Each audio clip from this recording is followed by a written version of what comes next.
Hey everybody, welcome to Take the Black Live, the one and only show on the internet that dares to talk about things like sci-fi, fantasy, Game of Thrones, Song of Ice and Fire, Star Wars, Wonder Woman, all of these things. The only one. We're the only one. The only one. Surprising, wow. According to me. I don't get out a lot or go on the internet a lot. Anyway, thanks for joining us. As you can see, we have a gift from HBO, the complete Game of Thrones complete collection.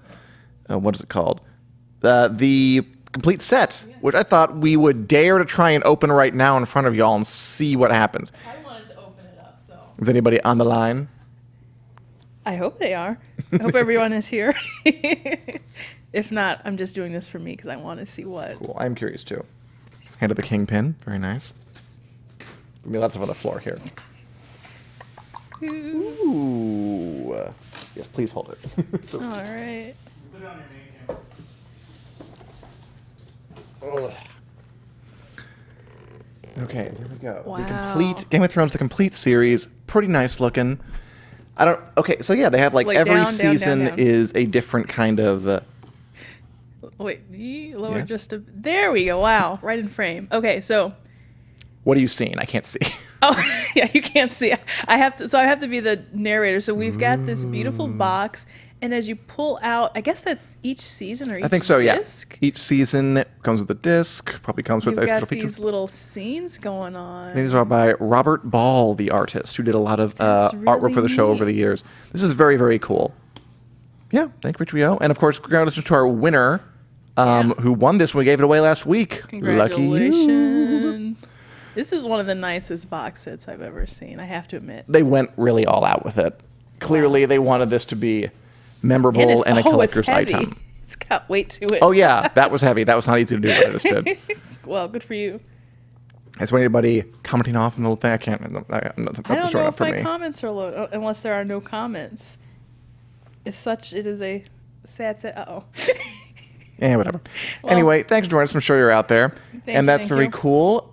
We also have some other Game of Thrones news to let's just jaw about that for a minute. Yeah. So next week, I think we'll go a little wider, but this week we still have plenty of news to discuss.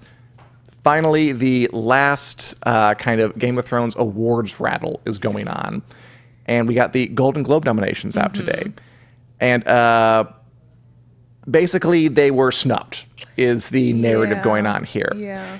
I always find it interesting with award shows that the different ones that kind of highlight different things. Like the Emmys love Game of Thrones, always have. The Golden Globes never really have, and they all like different things. So the Golden Globes are way into like things like Chernobyl, The Crown, a show called Unbelievable that I hadn't really heard of. Yeah. And then the Critics' Choice Awards are like favor these radically different shows like This Is Us and other stuff like that. Yeah. And there was so little crossover. It's just interesting, like the way award shows kind of work like really that. is, yeah. Depending on the body, you get Yeah. different selections. And usually I'm always like, the Golden Globes for me are a curveball because I feel like there are some like staples that they're gonna have to have, which I mean honestly though, Game of Thrones, if you would ask me would Game of Thrones be nominated for a decent amount of Golden Globes, I would probably tell you yes. They never have been in that show. But you know what? Now that I see the reality of the situation, I'm like, oh, okay.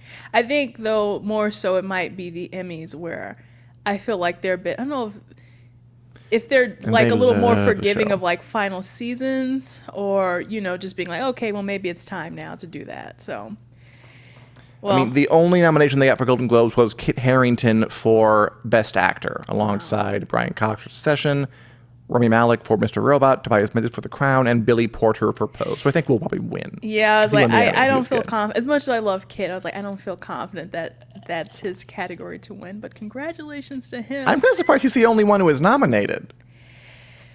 out of the entire Peter Dinklage. cast. I mean, I think that, and then again, weirdly, at the Critics' Choice Awards, I think Gwendolyn Christie was the only cast member to get a nomination for Best Actress for Brienne. wow. I think Dinklage may have gotten one too. But like Kit Harington wasn't in that, nor was Lena Headey, nor was Yeah. Emilia Clarke. And Emilia Clarke's getting no love anywhere. That makes me really sad, by the way.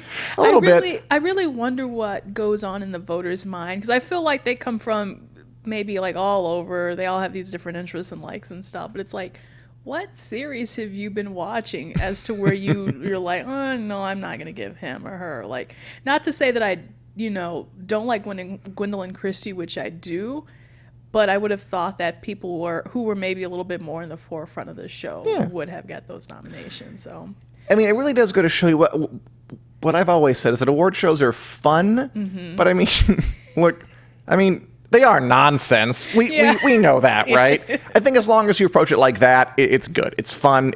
They're fun to watch. They all wear the nice clothes and they get up and they make the speech. And sometimes they're untouchable, sometimes they're dumb. But I mean, it's always been so arbitrary. There's no like baseline or standard. And then you see a show like Unbelievable, which sounds very good. It's a Netflix show. It's like based on some real life stories of sexual assault. But like, no one's heard of it. You see that get on like a giant thing, like at 5 noms, and you start to think like, did a rep get to you? Ooh. Like who's slipping a 20 under their door? Or not. I haven't seen it. It's probably very good. Yeah, me neither. But yeah, that's the award show coverage. Are you an award show person? Do you watch the Oscars, the Emmys, the Tonys, et cetera, so for forth? my job, and but even before that, I used to be super, super big. I'm more of a movies person still, so I would just like absolutely love the Oscars. For some reason, the Oscars, I mean, even though I watch more TV than movies, for award shows, the Oscars do seem glitzier and more interesting. Yeah, and I don't know what it is about. Like even I put even like the Grammys like really, really low. I'm like, everybody loves music. I've never watched the Grammys. Okay, yeah, I don't feel that bad then. But yeah, it's like as far as those go, it's like the Emmys, or I was like, oh, okay, I might, but Oscars are always like the number one for me. So I'm like, yeah, TV can do their thing. It's whatever. And by the way, everybody's watching. I know you're commenting. My internet's not really working. Mine The Facebook. came back finally. It's been weird. Yeah. So hello, Sabrina, Leanne, Jen, who just saw a House Targaryen dinner plate, salad plate, and bowl set. Wow. Gotta have merch. Wow. I think this is like the primo bit of Game of Thrones for the holiday season. It is, yeah. And again, congratulations to the person who won it last week. Very, very nice. Hope you show that off at your holiday gathering. Okay, that's what happened to the world. I mean, there was a bunch of stuff happening in the world of Game of Thrones. Do you know that Rory McCann, who played the Hound, was homeless before he got the role of the Hound? Wow. He was living in a tent. Where does this type of information come up? It comes on the Conan O'Brien behind-the-scenes interview segment on this very sample. Oh, I was like, yeah, that's something to bring up. We're really switching gears here. Wow, that's really remarkable, though. It's one of those, like, good for him. It reminds me of who was living in their van, like Paul Rudd or somebody. Was he Paul Rudd? I don't know, not Paul Rudd. Yes, Chris Pratt. Oh, that sounds about right. Yeah, I can believe he was that. one of those guys who, just kind of like got their big break. It's like, yay. So, always happy to hear some good stories. Yes.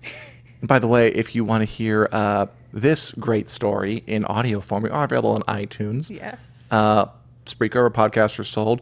5-star reviews and glowing write-ups welcome.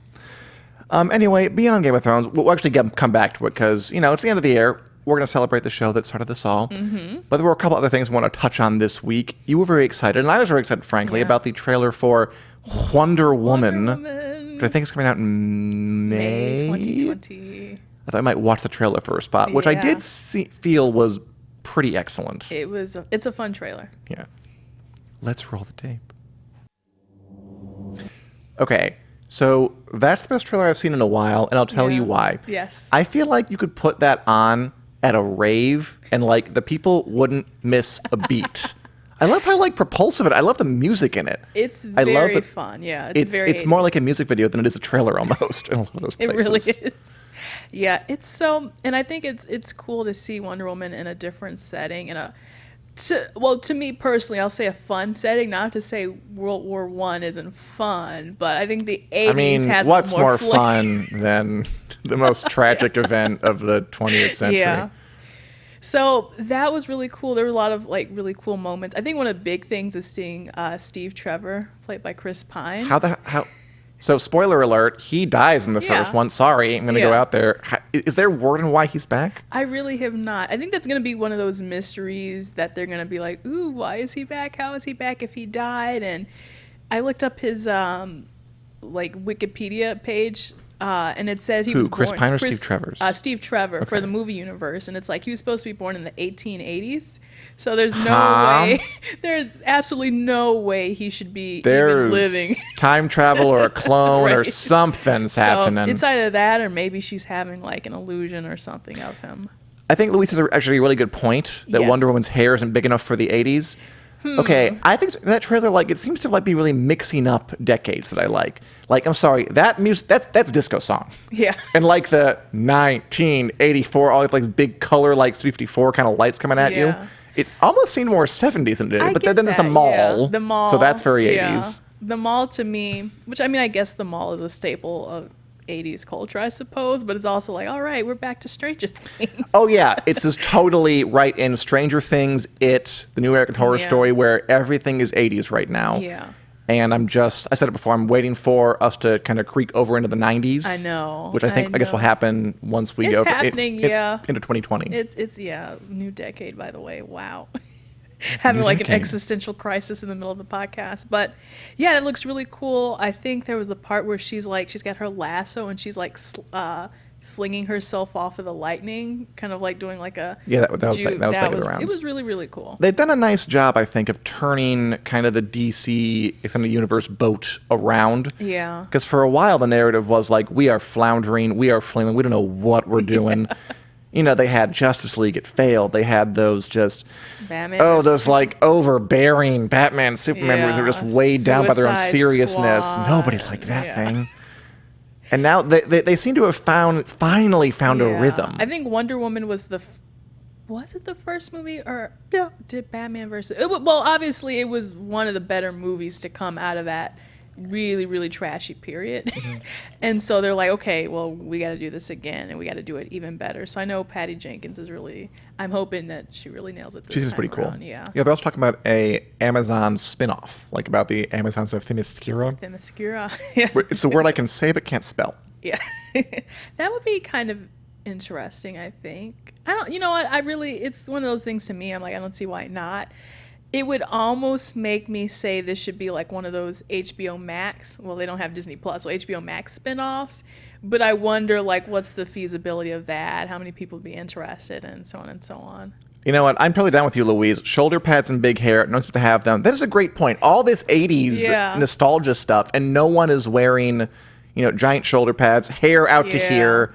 I would love to see some It's of a that. very toned-down 80s. I feel like Stranger Things has some 80s stuff going on. With, like the swimsuits and the weird. Yeah. But yet, nothing that extreme. Or like the brightly colored, like kind of neon color blocking stuff. I'm into that. I would love that. Yeah. Fine. Just go ahead. Do what you want, Warner Brothers. would like to see As her. long as it's good.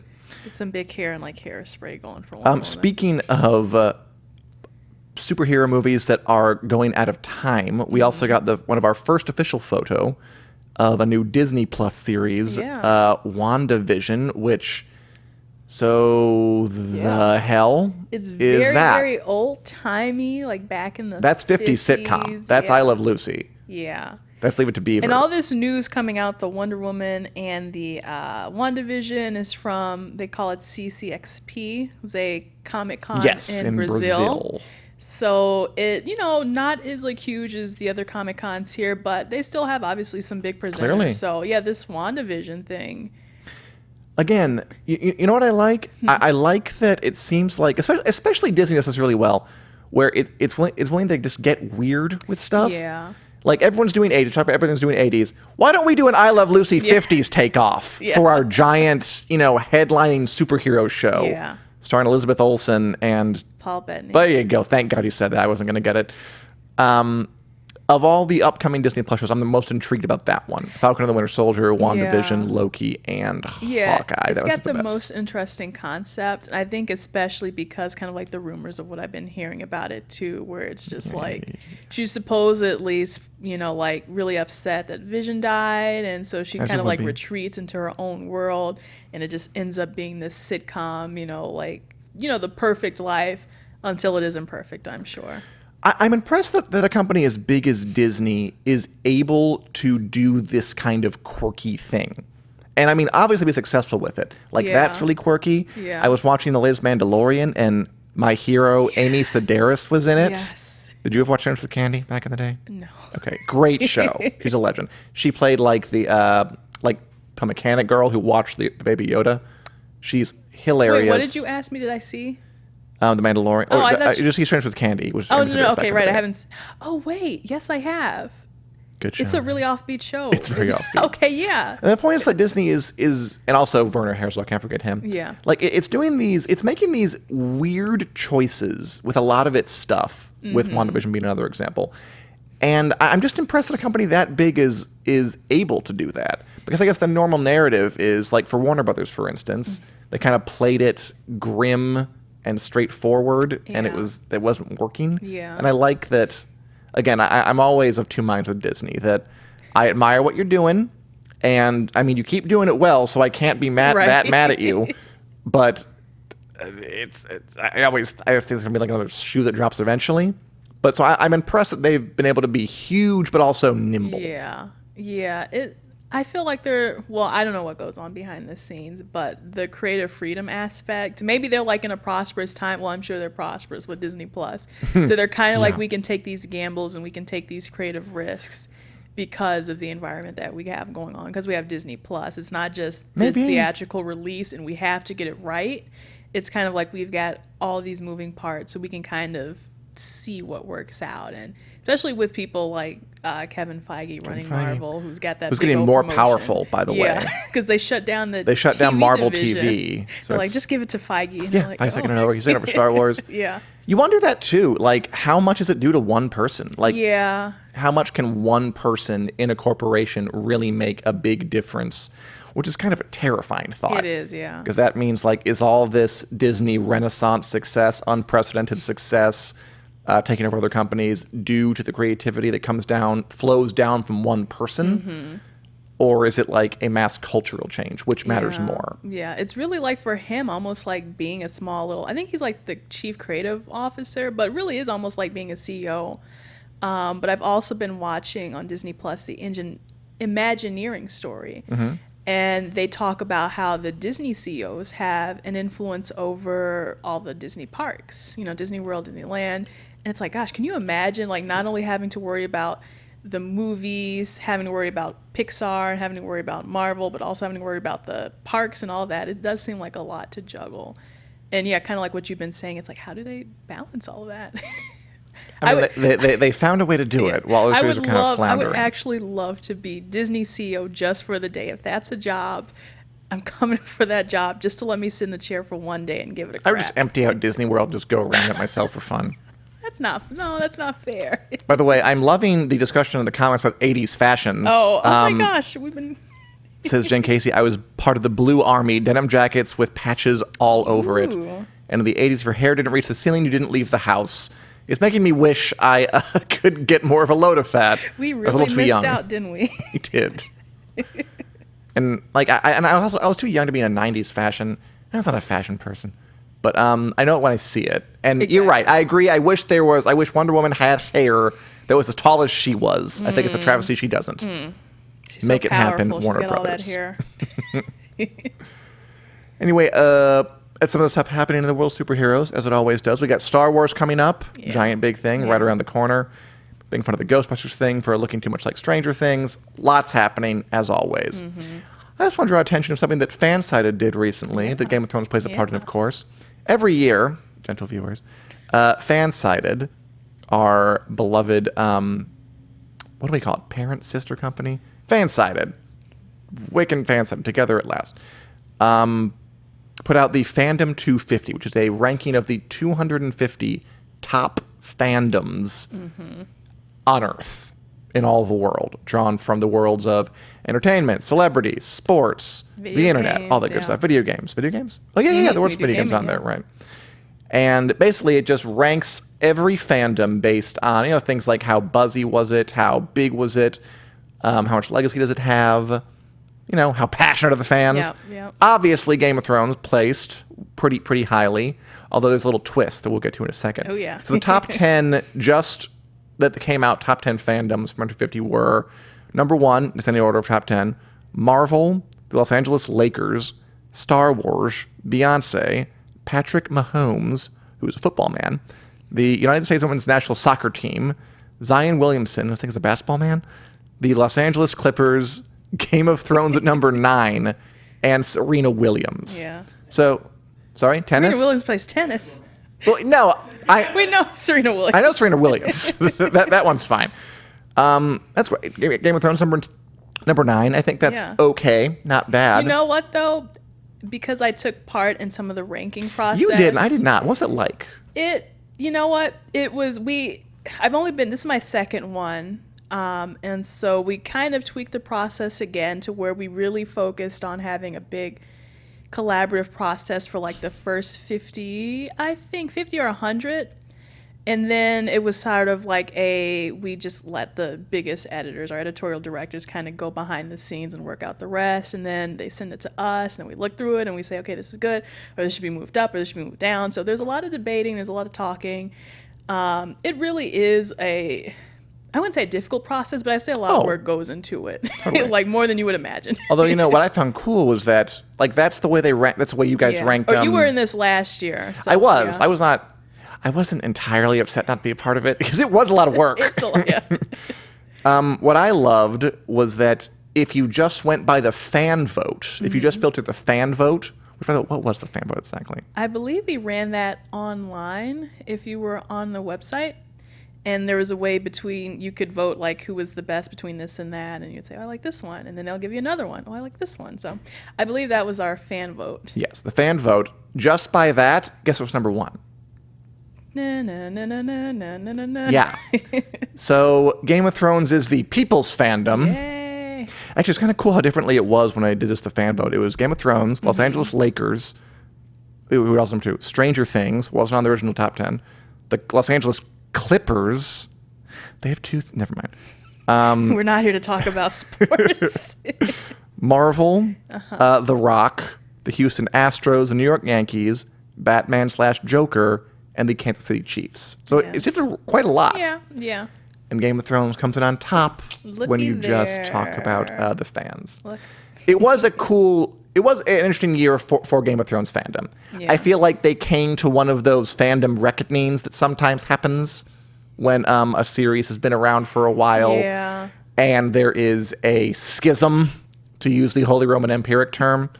That, we kind of saw it in Star Wars. Sometimes fandoms have these kind of blow up events, Exactly. Where like something comes along that splits them and there's infighting. I know Harry Potter has it. I know they split over Cursed Child. I know that's still like a scar to this day. Yeah. I know Star Wars has had it over The Last Too Jedi many. and the prequels for a while. Way too many. I'm not a Star Trek expert. I'm sure there's some show that does have like 6 shows. Star Trek so far. Surely it wasn't like Enterprise. I don't know enough to talk about it. And Game of Thrones definitely had a bit of a schism this year with the final season. They almost made it out alive. Almost perfect record. I will say, fandoms, I'm not sure like once split it ever, you can't return to Eden, Yeah. Like once you're out of the garden, you're out. Yeah. You can't be blissful and just loving it all over again. No, yeah. But once something new comes along, you can love it together again. I think it's been amazing with Star Wars recently that, Star Wars is known for, the fandom's known for infighting, known for yelling at Rian Johnson. John Boyega even kind of did it. Did you read that? Yeah, I saw that this morning or this afternoon. I don't know if those comments have been like taken out of context Probably where they were kind of like, I guess the whole thing that I read was like they were talking about, John Boyega was like, I cried when I learned that J.J. Abrams was coming back to direct the trilogy or the final movie. I was like, really? No, but I read that he was like, I was iffy on the Last Jedi choices. Oh. Like, I didn't like that we were split up. I just think we were like it was pretty explicit. Yeah, the team. But again, then you see something like The Mandalorian. Everyone's loving it. Yeah, and it's like you can't go home again. But you can like go pretty close, Right. Yeah. Yeah, that is pretty interesting. We've got this one thing to kind of hold us together, and even the Mandalorian is going to be continuing even after, so to speak, after the Rise of Skywalker comes out. Because we still got a couple more episodes. So even if, Disney will dominate your Christmas even if the break. Rise of Skywalker fizzles, there'll still be something to patch us over.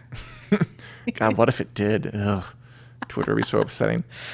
By the way, speaking of Mandalorian, Louise Piper points out that Pedro Pascal, she points out that the recent story that Pedro Pascal, the actor who plays Mandalorian, is not in the suit a lot of the time, which we all knew, right? For the it's a good gig Bryce for him Dallas getting someone Howard. to walk around for him and him getting the credit.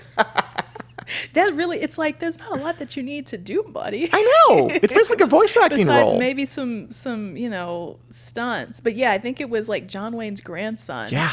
Who was in the Bryce Dallas Howard episode where he goes to Little Village. It's pretty cool. Yeah, it was a great episode. So good job to that guy. So we can shift over to what are we watching? Which is our Yeah. final part. And by the way, Jen, I'm sorry, I have not watched The Curse of Oak Island yet. It did sound good. It's hard to make room. I made room for The Marvelous Mrs. Maisel recently to add that to my Okay. rotation. Okay. So I already have a new show on board, and I'm still watching The Mandalorian, and Watchmen's just killing it. Oh, awesome. His Dark Materials is almost over, thank God. I'm still trying to work my way through that. So Are you starting we'll see Mrs. if I can Maisel get from the beginning, or have you Oh already no! watched the first The two? third season came out. Okay, so I've been on okay. board since back when it first came out. Okay. Well, not immediately after, but around there. Have you watched that show? I did not, and I think you'll learn that. I just kind of like through osmosis learned what these television shows are If you work at about. the site, you probably will. And then I just watched some of my other like random TV shows. You got to keep up. I do try and keep up with like the big stuff. Yeah. That's not true though. I keep up with like the things I would be watching anyway. Like I want to watch. Yeah. Like there are shows that I'm not gonna have time for. Like Vikings just premiered season 6, and like what am I gonna do? Go watch the first 5 seasons and like binge them That's over a a weekend? lot, I have yeah. things to do with my Yeah. life. I like that we have our contributors and our like Yes, little and fleet God of bless people them. I'm who sure it's a who great have their show. own interests. So I'm like, you guys really help the site out because there's way too much for me to cover. I will watch some SNL though. I love Saturday sure. Night Live. Curse of Oak Island sounds like it's a low yeah. impact watch, so I can try that. Which one? Curse of Oak Island. And I'm watching repeats of oh gosh, 29. on Disney Plus. There's a show about the like Disney fairy tale weddings that came. Sorry, that's just me. I like Sure. that thing, and they're coming out with a new season, I think next year.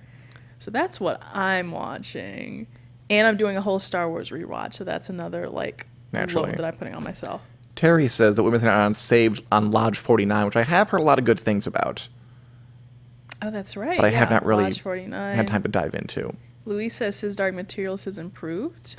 It What do you has improved, Louise. I still am kind of bored by it Oh, and think no. it'd be like a half as long and I'd be fine. Yeah. It has not been the hit I wanted to be. Watchmen, though, I feel like that's finally, it has one episode left. That has kind of caught on in a way I Mm-hmm. Yeah. feel like people are genuinely excited about it. People were saying Regina King was definitely snubbed from Golden Globes. Yeah. I don't think they got Watchmen there at all. Yeah. That was sad. Because I know from what I've heard and from even like the first episode that I saw, I'm like, she's really good. What's going on? So. Yeah, she's tremendous, and she's only gotten better. That show has impressed me a lot. Yeah. I know you're busy, but if you have time to watch it, I think you should. I think now that it's finally out, I can be like, okay. Yeah, there's one more episode left. Yeah. The Witcher, Louise also mentions, funnily enough, I've actually seen some of the screeners for that. Very excited about it. And I can't talk about them yet because it's very hush-hush and Netflix. I've always wanted to say something like this. Like, Netflix would kill me if I Yeah. talked to the screeners. but Netflix snipers are out there. But I can soon. And that'll be fun. Yes, that's coming around the bend. So, yeah, That'll be a well, good thing. Yeah, we've got about, because that comes out on December the 20th. 20th, yeah. So we've got about a little under 10 days, 9 days. So I think people can hold on till then. I think to so, your too. review. Okay, so now of our last part, this isn't the schedule. I'm just curious. So, The Rise of Skywalker, the big Yeah. Star Wars movie, it's coming up. It's going to be the movie event of December, probably maybe of the year. Yeah. So, what do you want out of it? Are your hopes high? Are you nervous? Because you're a Star Wars fan. Yeah. I want to preface this by saying I just read a massive, massive leak on Reddit. I'm talking. So you do that? You go read the leaks? You know what? I was not a fan, especially with the Avengers. I did not want to know a single thing. But this, I was so curious that I read the entire thing. It was like an 18-page document, and I read it word for word. They had those in the Game of Thrones days. Someone's always leaking the whole story. And so, to me, it kind of sounds interesting. There was also a leak for the soundtrack, and the soundtrack had these titles that very much matched what the leak said. I was like, oh, this might be legit. But to push that aside, what am I hoping for? Is Baby Yoda in it? It's Baby. I think that would be too much of a last minute decision for them to throw in there. But I mean, the biggest thing is obviously seeing how these characters are going to wrap up, seeing, like, is Kylo Ren going to redeem himself? Is there anything next? Or are they just going to be kind of, like, happy with, like, oh, are we going to end the First Order? Is First Order going to get our butts? I feel like because Star Wars has always been at its heart a children's story and Sure. a fantasy, they're going to try to, like, wrap things up in a neat little bow and fairly have a pleasant happy way, ending. right? Yeah. Yeah, it's not, I don't think it's going to It's be... not going to be a red wedding or anything. It's like everybody dies. So that, and then I'm interested to see, you know, like what's up with Palpatine. Why is he back? What does he have to do with anything? What about Rey's parents? So many questions. that I'm starting to overheat. I think I had those answers from the leak, but again, I am still kind of curious to see if that plays out or Okay. how it plays out. Let's walk a tightrope here for just Yes. a second. Without saying anything from the leak, not to Okay. spoil anything, were you pleased with what you read? Whew. I still think because it's an ending and it has so much weight on its shoulders, it's gonna be divisive. It's gonna have people on the fence. I think some people are either really gonna like it, or some people are just gonna be like, well, you know, what else could you do? Ah, the classic. You can't It's- please everybody. Yeah, that's what I'm feeling. I don't know, like if I had seen a Marvel leak, because obviously I like the way that they wrapped all of that up, but for Sure. this, I think specifically like when they went with The Last Jedi, I think that's what kind of turned me off in the first place. So now I'm like, I really don't care how they do it. I just let's just get it over with already. So yeah, which is really sad to say as a Star Wars fan, but it is what it is. So I think from what I read, I think J.J. Abrams tried really, really hard, and I Yes, commend him it for sounds that. like he has brought his passion to bear. Yeah. How about The Mandalorian? Are you still into that? I thought the Oh, last yeah. episode was probably like the least exciting so far, but I mean, it It's the wasn't. least exciting, but ended on a cliffhanger. So It did. It I mean, did. it was still very enjoyable. And again, I'm a big Amy Sedaris fan Yeah. from way back, and I was thrilled to see her. It's I so love the funny. casting on that show. I had an audition for a class on Saturday. You auditioned for classes? Yeah. Yeah, so it's a Like, long please story. teach me trigonometry? Like, what? How No, does that it's work? for improv, musical Okay. improv, which is really fun. And so I got in, by the way, which is great. But going into my audition, there was a photo of Amy Sedaris, like on the... She's from Chicago, yeah. From the Second City wall. And I was like, oh, please bless me on my audition, Amy. Which was funny because I just saw her the night before in The Mandalorian. So I was like, this is It clearly like makes a me good wonder, sign. like, who else is just gonna pop up unexpectedly I in this know. show? I know. Well, it is making me curious about who is our guest at the cliffhanger of The Mandalorian. I don't know the character, Yeah. but I'm pretty sure they're going to be played by Ed Asner. Ooh. Or just, actually, he might be dead. Someone in a left Yeah, field. I was like, what? I get what you're saying, though. I get what you're saying. Mary Tyler Moore. That's a little out there, too, but Look forward to it. I won't hold it against them. Cool. Anyway, that's about our show for this week. Next week, we're going to do something a little different. I think we're going to kind of look back on a decade of pop culture in 45 minutes, see how that goes. Ooh. Highlighting some of our most favorite moments, our iconic moments, ones that shaped us as viewers and people. And I'd love to hear what you guys think of it, too. This is 10 years that have come to a close. A lot has happened in pop culture. Oh, it's From been a movies to lot, books, yeah. television, a lot has changed. And I'm looking forward to that. I think I am, too, to relive all those great memories. I want us to come with 5 apiece. And you guys come up with 5, too, if you're listening to Okay, this. okay. Your 5 biggest moments, whether it be a movie, a book, a TV show, I don't know, a play, some sidewalk art you saw this one time, that stick out to you as definitive over the past All 10 right, years. you guys got some homework this time around. Yeah, you need to- or It's homework. or do nothing. That's fine too. We're easy here. And if you want to listen to us in audio form, your commute or whatsoever, we're available on iTunes, Spreaker, wherever podcasts are downloadable. 5-star reviews and glowing write-ups. Welcome. Thanks a lot, everybody, and we'll see you next week. Bye. Bye.